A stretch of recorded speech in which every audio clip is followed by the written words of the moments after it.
Hi everybody, Bob Sullivan here. I'm going to go over how to set up a medication infusion via Piggyback based on the National Registry Psychomotor Competency Portfolio Skill Sheet. And I'm going to focus for this video less on the math. I'm going to use the method that's in the book. There's other methods available that you have access to videos for. So this is more on how to set it up and set running and count the drips. So first of all, we already need an IV that's running. We need to have a primary line. So you already someone needs to have started an IV or an IO before we're going to give a medication via Piggyback. And you need to, the Piggyback means that you'll inject it into this port here. So you have to have a bag of saline running. If you have an extension set, you need to have a saline bag running with it. And before you start, you'll have to make sure that your primary line is running. So make sure that there's drops flowing through the chamber. Make sure there's no sites of that the IV is blown. If there is, then you need to start another one before you can proceed. So some of the medications that we're using that we're going to set up infusions for. So magnesium, amiodarone, norepinephrine, epinephrine, and tranexamic acid. And one other medication, norepinephrine, has replaced this in Delaware's protocols, but dopamine. And dopamine usually comes pre-mixed, or has, at least where we've used it, has come pre-mixed. Where the other ones you have to actually mix the injection before. So we're going to do this two ways. One is where you're going to deliver a medication over time. So for the most part, magnesium, amiodarone, we're going to use that, and tranexamic acid are going to be administered over 10 minutes. So when we do that, we have our choice of two drip sets. We're going to use the macro drip set. Now this set is 10 drops per milliliter. This other one is 60. So this could be 10 drops. You may have a 15 drop set. You may have a 20 drop set. So if we're going to infuse something over 10 minutes, it's going to be the macro drop set. If you're not sure, you'll look in the middle for the needle. So we're going to say that our ordered is 2 grams of magnesium sulfate to a patient having a severe asthma attack. And we want to give that over 10 minutes. So when we do this, we're actually going to do 2 med checks. Step 1 is going to be to inject the medication into a bag. And step 2, we're going to do a separate med check where we're actually going to have the solution hooked up and infusing into the patient.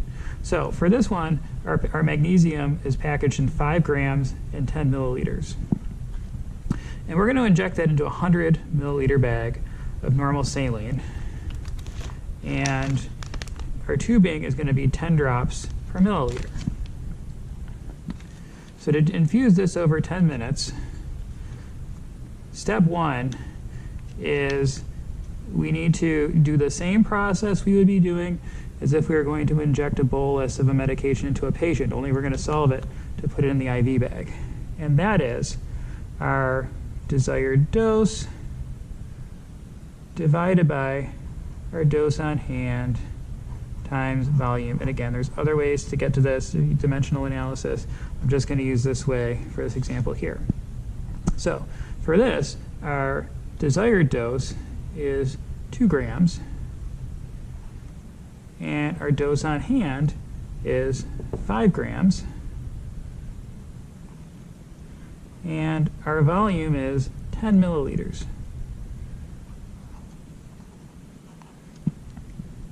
And so this is going to equal 4 milliliters that we are going to inject in our 100 normal saline bag.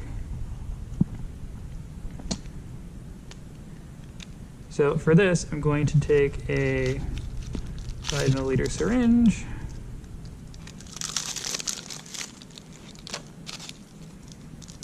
open a needle,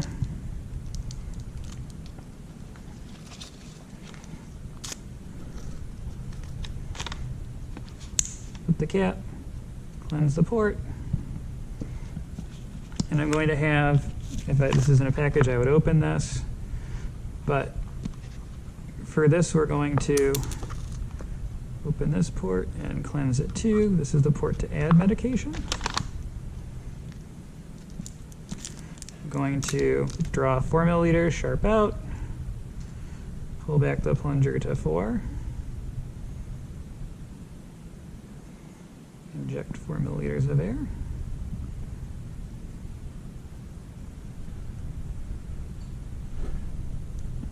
So, med check number 1, I am administering 2 grams of magnesium sulfate into this bag of saline. My concentration is 5 grams and 10 milliliters, so I'm going to inject 4 milliliters. Now at this point you don't have to worry about the bubbles as much as if you were putting it into an IV, because there's going to be some air in here. So, we're going to check for contraindications. So magnesium, hypotension is the one side effect of magnesium, so we want to check blood pressure, we check allergies at this point, and check our vital signs, and also check expiration date. In this case, it expired. The dose that we're using is expired, and expired a year ago. We're going to use it for training purposes, so I'm going to inject it into my bag, dispose of the sharps. Going to agitate it gently, and we need to label it. So they made pre-made labels. Just the regular labels will work as well. So magnesium sulfate, no abbreviations, 2 grams in 100, 2 grams, 100 milliliters. The date today is 9 time 11/23. My initials are JS. So we're going to take this. So this is no longer normal saline. Now this is magnesium sulfate. And once this step is done, now this part of the calculation is over. So now we need to solve for 100 milliliters over 10 minutes. And so to solve this, we're going to use the 100 milliliters, so the volume times drip set, which the drip set we're going to use is 10 milliliters.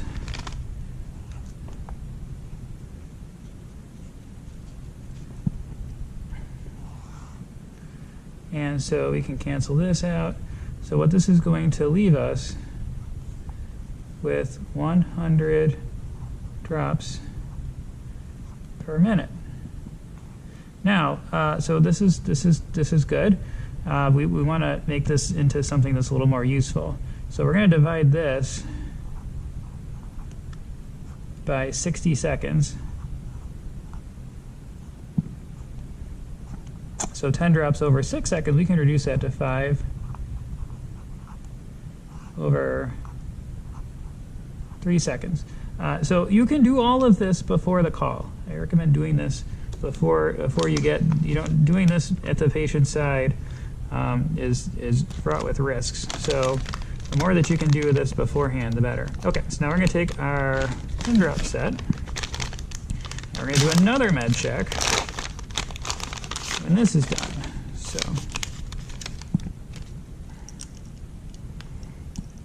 So we're going to take the 10 drop set, clamp the tubing, and this as high up as we can go, making sure the caps are protected.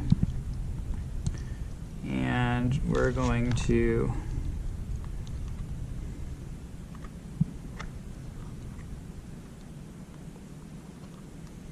if I can open this. So we're going to open this. We're going to spike our IV bag. Now, very important that you mix the medication before you prime the tubing. Otherwise, it'll take a long time before the patient actually receives any medication. So this is our primary line.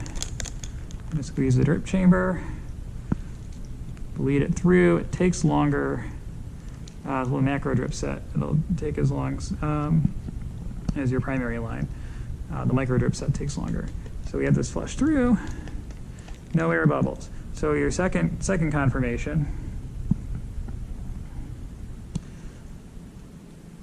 I am ordered to give 2 grams of magnesium mixed in 100 milliliters over 10 minutes. My concentration is 2 grams in 100 milliliters. So my tubing is 10 drops per milliliter. So I'm going to deliver 100 drops a minute, or 5 drops over 3 seconds. So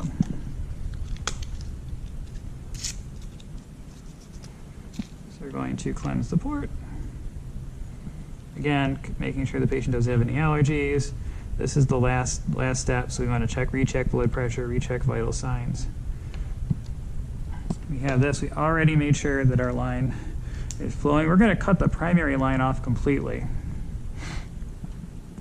And we're going to now count 5 drops every 3 seconds. So